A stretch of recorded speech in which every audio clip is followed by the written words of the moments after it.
फाटला ना नुसते घाबरतात रडतात. हे व्यवस्थित झालं ना. संसार उभा झाला बघा. बरं त्या दिवशी कशी होती परिस्थिती. हो ना. पुन्हा जळून काल हरिभाऊ पावशी पाड्यावरती घर जळालं होतं तेव्हा आलो होतो. शरद पावशी असतील, आप्पा राजाराम पावशी असतील, आमच्या सुनेवणी असतील.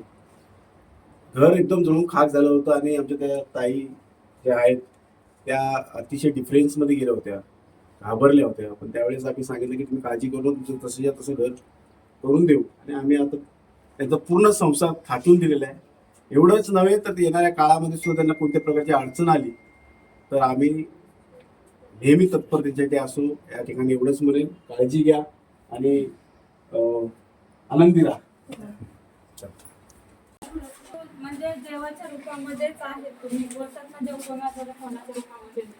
आणि नाही, मला खरंच मी फील केलंय तुम्ही देवाच्या रूपामध्येच आले आणि हे आमचं घर एकदम उद्ध्वस्त झालेलं तुम्ही आमचा संसार तुम्ही एकदम चांगला करून दिलात. त्यापासून त्याच्यासाठी मी मनापासून धन्यवाद करते.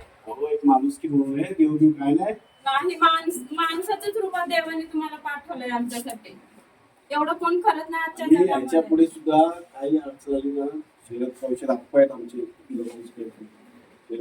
आहेत. शिवसेना आम्ही असं कधीच शिवसेना पक्षाचे लोक असे आहेत, आम्ही वेळ स्वस्तानी कधी अडचणी असले की आम्ही उभ्या राहतो.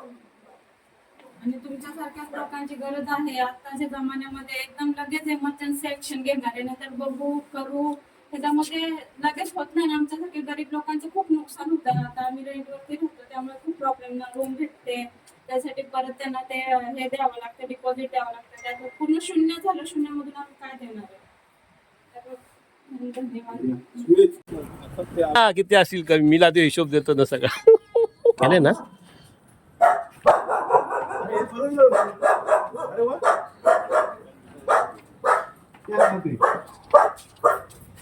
मला फाटला ना नुसते घाबरतात रडतात.